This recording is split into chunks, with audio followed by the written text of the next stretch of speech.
Hello everyone, आज हम 11th का चैप्टर स्टार्ट करेंगे। एक प्रैक्टिकल थोड़ा अकाउंटिंग इक्वेशन चैप्टर आपका अकाउंटिंग इक्वेशन। देखो, एक क्वेश्चन चैप्टर को स्टार्ट करने से पहले समझ लो कुछ बातें। कोई भी अगर ट्रांजैक्शंस होती है तो उसका इफेक्ट दो जगह पड़ता है। आपको बस यही सोचना है कि वो दो जगह कौन कौन सी है, वहां पे आपको सोच के लिख देना, इतना ही है। प्लस माइनस करना है। अकाउंटिंग इक्वेशन क्या था? जहां पे एसेट्स बराबर होता है लायबिलिटीज प्लस कैपिटल के। फॉर्मेट क्या है? क्वेश्चन देखिए तो पता चल जाएगा आपको क्या फॉर्मेट लगेगा, पहली चीज। दूसरी चीज, आपको ये क्लियर हो कि आपको करना क्या है। कि अगर आपको ये नहीं क्लियर हो कि करना क्या है, सोच नहीं पाओगे कि हाँ इससे यहाँ इफेक्ट पड़ेगा तो दिक्कत आएगी। तो मतलब आपको बेसिक एसेट्स लायबिलिटीज के बारे में पता होना चाहिए। नहीं पता तो मेरी उसकी बेसिक की कुछ 5 लेक्चर मैंने डाले हैं, उसको पहले देख लो, आपको थोड़ी बातें क्लियर हो जाएंगी, तब आप ये अकाउंटिंग इक्वेशन देख सकते हो। मैं डिस्क्रिप्शन में उस प्लेलिस्ट का आपको लिंक दे दूंगा, तो वहां से आप देख सकते हो 5 लेक्चर्स को। देखो, बात करते हैं अकाउंटिंग इक्वेशन की। जैसे कोई ट्रांजैक्शंस का इफेक्ट दो जगह पड़ेगा। जैसे एग्जांपल 4, मैंने मशीनरी खरीदा, पैसा दिया, तो मशीन आएगी, पैसा जाएगा। आप प्रैक्टिकल एग्जांपल, मैं दुकान पे गया, ये मार्कर खरीदे, मार्कर खरीदा, पैसा दे दिया, तो मार्कर आ गया, पैसे चले गए। उधार खरीदता तो मार्कर आता, कुछ तो गया नहीं, पर देना पड़ता बाद में, तो लायबिलिटीज बढ़ती। तो ऐसा आपको सोचना है कि कहां का इफेक्ट पड़ेगा, उस हिसाब से आपको एंट्रीज में डाल देना है। जैसे एग्जांपल 4 क्वेश्चन लेते हैं। क्वेश्चन में बोल रहा हूं, क्वेश्चन आप साथ के साथ लिखते रहना, पॉइंट्स के साथ साथ हम सीधे सॉल्यूशन देख रहे हैं। सीरियल नंबर, फॉर्मेट क्या है? Serial number, transactions, assets equal to liabilities plus capital, ये फॉर्मेट है। जैसे एग्जांपल को फर्स्ट पॉइंट में लिख रहा हूं, started business with cash, 1 lakh. हमने बिजनेस स्टार्ट किया कैश के साथ 1 लाख। इसके बाद मैं आपको इसका क्वेश्चन बोल दूंगा, ये क्वेश्चन कैसे दिया होगा, ये सामने ले रहे होगी समझाने के लिए, फिर आप क्वेश्चन लिख लेना। क्वेश्चन पॉइंट है पहला, स्टार्टेड बिजनेस विद कैश। आपने बिजनेस स्टार्ट किया 1 लाख रुपए कैश के साथ। देखो, बिजनेस स्टार्ट करने तो दो जगह कहां का इफेक्ट पड़ेगा। एक तो आपके पास कैश आएगा, 1 लाख रुपए का कैश, और स्टार्टिंग में जो पैसा लगाया जाता है उसको बोला जाता है कैपिटल। तो स्टार्टिंग का इफेक्ट दो जगह, एक तो कैश आया और दूसरा आया कैपिटल। तो आपने कहां का लिखा? Cash capital. Second point, purchase goods for cash, मान लो 20,000। हमने 20,000 के गुड्स खरीदे। देखो ध्यान समझना, हमने गुड्स खरीदा कैश में, तो क्या होगा? गुड्स आएंगे, पैसा जाएगा, यही होगा ना। देखो, गुड्स एक नया एसेट्स, तो एक नया एसेट्स आ गया स्टॉक, जो पहले से तो था 0। 20,000 का गुड्स और 20,000 ही हमने कैश में से कर दिया माइनस, और कहीं कोई इफेक्ट नहीं पड़ा, बाकी जगह 0। जब दो ट्रांजेक्शन हो जाएगी, आपको लाइन खींचना है। लाइन खींचने के बाद आप बनाओगे न्यू इक्वेशन। अब देखो, 80,000 आपका कैश, 20,000 का स्टॉक, ये 0 और ये 1 लाख। अकाउंट्स आपके लिए नया है तो थोड़ा नया लगेगा अजीब कि ये पता नहीं क्या खींच रहा है ऐसे लाइनें, पर धीरे धीरे आपको आदत पड़ जाएगी, तो बस आदत डालने की कोशिश करना। पहला पॉइंट था स्टार्ट किया बिजनेस, कहां का इफेक्ट पड़ा? Cash capital. दूसरा लिखा था हमने परचेज किया गुड्स कैश में, तो क्या होगा? गुड्स अगर आप कैश में खरीदोगे तो कैश कम होगा, गुड्स बढ़ेगा। ब्रैकेट मतलब माइनस, हमने कैश से माइनस कर दिया, गुड्स में प्लस कर दिया। अब देखो इक्वेशन नहीं, 80,000 1 में से 20 घट गया, तो 80 का कैश बच गया, 20 का स्टॉक, लायबिलिटी 0, 1 का कैपिटल। अब थर्ड पॉइंट, मान लो लिखा है मशीनरी परचेज ऑन क्रेडिट। हमने उधार में मशीन खरीदी, मान लो 30,000 की। तो मशीन खरीदी, एक तो लायबिलिटी मशीन आई आपके पास, नया एसेट्स 30,000 का, और उधार में खरीदा, तो उधार आपको बताया था मैंने लायबिलिटीज होती, तो लायबिलिटीज हो गई क्रेडिटर पॉइंट। ठीक है, हमने क्या किया? उधार में मशीन खरीदा, तो एक तो मशीन आया और दूसरी लायबिलिटीज आई। एक मशीन आया, उधार है तो पेमेंट करना पड़ेगा, तो लायबिलिटीज। क्लियर है बात यहां तक? याद रखना, पहले हमारे पास कुछ कंपेयर के लिए तो हम 2 ट्रांजेक्शन फिर एक न्यू इक्वेशन बनाते हैं। अब हर एक ट्रांजेक्शन के बाद न्यू इक्वेशन, क्योंकि अब आप कंपेयर कर सकते हो। देखो, कैश में कोई चेंज नहीं हुआ तो 80 रहा, स्टॉक में कोई चेंज नहीं हुआ तो 20 हो गया, 30,000 की मशीनरी आ गई, 30,000 का आपका क्रेडिटर है और 1 लाख रुपए आपका कैपिटल है। मान लो अगला पॉइंट लिखा है depreciation on machinery. Depreciation on machinery 10%। अगर आपको याद हो तो आपको मैंने एक बात बताई थी, डेप्रिसिएशन का मतलब कि एसेट्स की वैल्यू कम होना। तो मशीन पे 10% डेप्रिसिएशन लगा। देखो, मशीन की वैल्यू कम हो गई, 10% मतलब 3,000, तो मशीन में से 3,000 माइनस कर दिया। डेप्रिसिएशन होता है क्या आपके लिए? एक्सपेंस। अगर आप यहां से देखो ध्यान से, अकाउंटिंग इक्वेशन में सिर्फ 3 ही चीज होती है, एक एसेट्स, एक लायबिलिटीज और एक कैपिटल।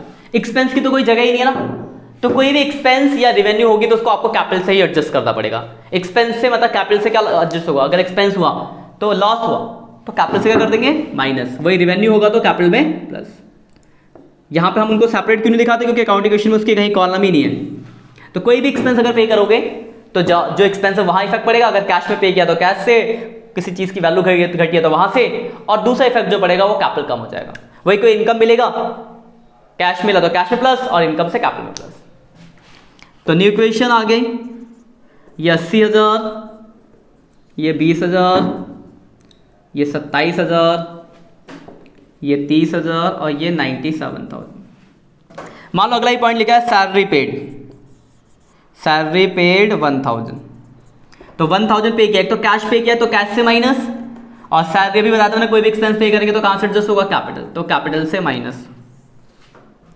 देन फिर न्यू इक्वेशन, ऐसे ही आपको प्रोसेस में करते जाना है धीरे धीरे। जब आप ये पहला क्वेश्चन तो थोड़ा सा लग रहा होगा आपको भी क्या क्या लाइन खींच रहे सर ऐसे ऐसे, लेकिन आपको इसी की आदत डालनी आना है फ्यूचर में, धीरे धीरे आपको इसकी आदत पड़ जाएगी कि हाँ ऐसे ऐसे आपको करनी है चीज़ें। अगला पॉइंट मान लो मैंने लिखा 6 पॉइंट, कमीशन रिसीव। शुरुआत में एक दो बार गलती भी होगी, जैसे याद करो अपने 11th में ABCD लिखना चालू किया था, नया सब्जेक्ट ना फर्स्ट क्लास में, 11th कह रहा हूँ मैं, तो स्टार्टिंग हुई थी ना गलती, आप टेढ़ा मेढ़ा बनाते थे, वैसे यहाँ भी होंगी, लेकिन धीरे धीरे आपको आदत पड़ जाएगी और जल्दी पड़ जाएगी। अगला पॉइंट कमीशन, कोई भी इनकम मिलेगा, मान लो 2,000 मिला तो एक तो कैश मिला, कैश में प्लस, कोई भी इनकम मिलना बिजनेस के लिए फायदा तो कैपिटल में प्लस। देन फिर आप बना दोगे न्यू इक्वेशन, ये हो गया आपका 81 20। जैसे ऐसे जितनी इक्वेशन होती जाएंगी करते जाओगे। मैं तो इस क्वेश्चन को यहीं पे क्लोज कर रहा हूँ, इसके बाद मैं आपको इसका क्वेश्चन भी लिखवा दूंगा कि कैसे दिया है क्वेश्चन। 98,000, ये हो गया आपका क्वेश्चन कंप्लीट।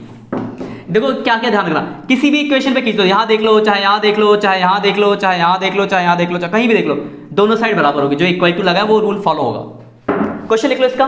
क्वेश्चन ये था आपका, पहला point started business with cash 1 lakh, first point डाल के लिखो। Second point purchase goods for cash 20,000। Third point purchase machinery on credit 30,000। Fourth point depreciation on machinery 10%। Fifth point salary paid 1,000 और 6 points commission receive 2,000। और नीचे लिखा है from the following information prepare accounting equation. ऐसा होगा question का format, ये रहा इसका आंसर, बना दिया आपने अकाउंटिंग इक्वेशन। तो ऐसे बनता है अकाउंटिंग इक्वेशन। 2 क्वेश्चन लिखो, करना आप, फिर हम थोड़ा आगे बढ़ेंगे, और क्वेश्चन पे देखेंगे। लिखो पहला, started business with cash 1 lakh. Second लिखो, purchase goods on credit 30,000। Third point लिखो, purchase building for cash 20,000। Fourth, salary paid 1,000।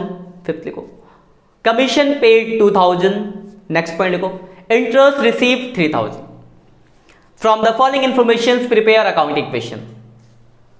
एक और लिखो question second, started business with cash 1 lakh, purchase goods from Ram on credit, उधार में हमने गुड्स खरीदा राम से 30,000। Rent paid 1,000, commission receive 2,000। ये 2 क्वेश्चन और एक ये 3 क्वेश्चन आप करना, ठीक है। एक और क्वेश्चन देखते हैं सेकंड, इसे मिटा देता हूं।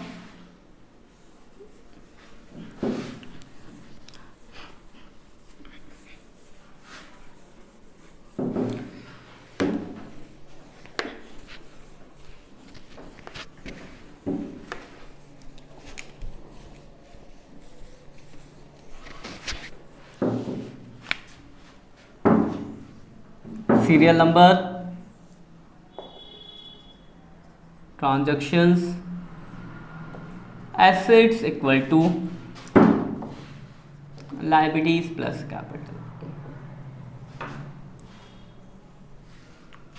पहला पॉइंट लिखते हैं। पहला पॉइंट लिखा है started business with cash 1 lakh and goods 20,000। अब देखो यहाँ पे दो चीजें लगा दी, मैं क्वेश्चन लिखवा दूंगा आपको। स्टार्ट किया बिजनेस, तो एक तो कैश लगा 1 लाख का और 20,000 के गुड्स। अब देखो इसको कैसे दिखाएंगे। स्टार्टिंग में पिछले में सिर्फ कैश था, यहाँ 2 चीज आ गई, कैश आया 1 लाख और हमने गुड्स यानी स्टॉक भी इन्वेस्ट किया स्टार्टिंग में, कितने का 20,000 का, यानी टोटल हमने जो पैसा लगाया है, जो कैपिटल दिखाओगे वो कितना 1,20,000। स्टार्टिंग में जितना भी पैसा लगा था वो कैपिटल होगा। तो यहाँ पे 2 चीजें थी, दोनों को जोड़ के लिख दिया, 1 लाख कैश 20,000 गुड्स यानी 1,20,000। पॉइंट क्लियर है।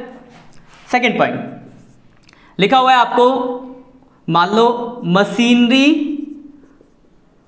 परचेज फ्रॉम राम, ये पॉइंट भी ध्यान समझना। अब देखो अगर आप इसको पढ़ो ध्यान से, लेकिन हमने राम से मशीन खरीदा, पता कहाँ चल रहा, हमने कैश में खरीदा क्रेडिट में खरीदा, पता चल रहा क्या? वैसे मैं बोलूं मैंने राहुल से गुड्स खरीदा, कहाँ पता चल रहा कैश क्रेडिट? नहीं पता चल रहा ना। अब हम क्या माने? अब तो सस्पेंस, दुविधा पड़ गई कि कैश मानूं या क्रेडिट मानूं। तो एक बात ध्यान रखना, जैसे आप दुकान पे जाते हो, मैं दुकान पे गया, मुझे मार्कर लेना था, मैंने मार्कर लिया, उसको पैसा दिया दुकानदार को। कभी दुकानदार ने मुझे बुला के पूछेगा हाँ सर आपका क्या नाम है? नहीं पूछेगा।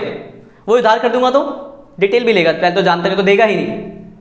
यानी क्या होगा, एक बात ध्यान रखना, जम्पशंस, अगर किसी क्वेश्चन में किसी पर्सन का नाम मेंशन है और आपको पता ना चल रहा हो कैश है या क्रेडिट, तो आपको हमेशा क्या मानना है? क्रेडिट। तो जैसे इस क्वेश्चन में लिखा है कि हमने मशीनरी परचेज किया राम से, नहीं पता चल रहा, तो हम ये मानेंगे हमने राम से जो मशीन खरीदी है वो उधार में खरीदी है। इस बात को ध्यान रखना, याद बात को, कि किसी पर्सन का नाम अगर मेंशन है और आपको नहीं पता चल रहा तो आपको क्रेडिट ही मानना है। मशीन खरीदा तो एक नया एसेट्स आया मशीन, कितने का? मान लो 10,000। और उधार खरीदा तो एक लाइबिलिटीज आ गई 10,000 के क्रेडिटर, जिसका नाम क्या है? राम। बाकी जगह कोई इफेक्ट नहीं पड़ा, बाकी जगह जीरो। तो ये दो नए पॉइंट आपने सीखे यहाँ पे। पहला, एक साथ कुछ ज्यादा चीजें भी लगा सकते हो। दूसरा, अगर किसी पर्सन का नाम मेंशन हो तो आप उसको उधार मानना है। एक दिन में सारणी को धीरे धीरे सीखेंगे, ध्यान रखना, नई चीजें तो धीरे धीरे सीखा जाएगा। अगला पॉइंट, मान लिखा है सोल्ड गुड्स 5,000, 5,000 के गुड्स बेच दिए। तो देखो गुड्स बेचे, अब यहाँ कुछ तो पता नहीं चला कैसे बेचो, कैश में बेचे। गुड्स बेचा 5,000 गुड्स से माइनस 5,000 कैश में प्लस, वही किसी नाम था सोल्ड गुड्स टू, नाम दे दिया तो उधार मानते हैं। नाम ने इसी लिखा सोल्ड गुड्स, नाम भी नहीं है, कुछ भी नहीं पता चलता, कैश नाम हो जाता तो क्रेडिट हो जाता। गुड्स बेचा आपने तो क्या होगा? गुड्स बेचा तो गुड्स कम हो गए और कैश बढ़ गया, तो गुड्स से माइनस कर दिया, कैश में प्लस कर दिया। देन फिर इक्वेशन, ये हो गया 1,05,000, ये हो गया 15,000, ये हो गया 10,000, ये हो गया 10,000 और ये हो गया 1,20,000। अगला एक ही छोटा सा क्वेश्चन करते हैं, रेंट पेड, मान लो 1,000, रेंट 1,000 पे किया तो कैश से 1,000 रुपये माइनस, और कोई भी एक्सपेंस पे करेंगे तो कैपिटल से, तो 1,000 रुपये कैपिटल से माइनस कर दिया। देन फिर न्यू इक्वेशन, ये वो 1,04,000, ये 15,000 और ये 10,000, ये 10,000, ये 1,19,000, बस खत्म आपका। ठीक है, ऐसे ही करना है। इस क्वेश्चन का क्या क्या क्वेश्चन था, इसमें पहला पॉइंट था, क्वेश्चन भी लिख लो साथ के साथ, started business with cash 1 lakh and goods 20,000। Second point, purchase machinery from Ram 10,000। Third point, sold goods for cash है 5,000। Fourth point, rent paid 1,000। From the following information prepare accounting question. एक दो क्वेश्चन और होमवर्क लिख लो, पांच छह क्वेश्चन आएंगे जो घर पे प्रैक्टिस करना, नेक्स्ट लेक्चर में फिर हम और आगे देखेंगे। और ज़्यादा से ज़्यादा मेरे वीडियो को शेयर कर लोगों के साथ, हमारी एक अच्छी फैमिली ग्रुप यूट्यूब फैमिली बन जाएगी, तो मैं आगे आपको लाइव क्लासेस भी दूंगा जहाँ पे आप मुझसे डाउट भी पूछ सकोगे। अभी तो मैं रिकॉर्डेड लेक्चर डाल रहा हूँ, लेकिन जैसे ही लोगों में प्रमोट हो जाएगा, एक हो जाएगा कि एक ग्रुप है हमारा, ये मैं लाइव पे आऊँ तो 100 लोग देख रहे हैं, उसके बाद हम लाइव क्लासेस की बात करेंगे। तो शेयर विद फ्रेंड्स, मेरा नंबर भी आता है, नंबर पे आप मुझे व्हाट्सअप कर सकते हो, हाँ सर मैं यहाँ से मुझे, तो जब मेरे पास एक सफिशिएंट बच्चे हो जाएंगे तो मैं आपका एक व्हाट्सअप ग्रुप भी बना दूंगा। और ये बिल्कुल फ्री पढ़ाई है, इसमें कोई चार्ज नहीं है, और आराम से पढ़ो, मौज में रहो, मस्त रहो, और कोरोना से बच के रहो, ठीक है। तो एक क्वेश्चन लिखो जो करना आपको, started business with cash 1 lakh and goods 30,000। Second point लिखो, परचेज बिल्डिंग फॉर कैश 20,000। अगला, परचेज मशीनरी ऑन क्रेडिट 30,000। अगला पॉइंट, रेंट पेड 1,000। अगला पॉइंट, कमीशन रिसीव 2,000। एक ये क्वेश्चन आपको करना है। एक और क्वेश्चन लिखो, started business with cash 1 lakh. Second point, purchase goods for cash 30,000। Third point, purchase building on credit 30,000। Fourth point, sold goods for cash 20,000। अगला, सोल्ड बिल्डिंग नहीं, रेंट पेड 1,000, इंटरेस्ट पेड 1,000। ये दो क्वेश्चन आप करना, और दो पहले 4 होमवर्क और 2 मैंने कराया, 6 क्वेश्चन आप करके रखना। फिर हम मिलेंगे नेक्स्ट लेक्चर में, लेक्चर 2 ऑफ अकाउंटिंग इक्वेशन। तब तक के लिए बाय बाय। और अभी तक वीडियो को लाइक सब्सक्राइब नहीं किया तो फटाफट चैनल को सब्सक्राइब कर दो, वीडियो को लाइक कर दो और share with your friends. Bye bye.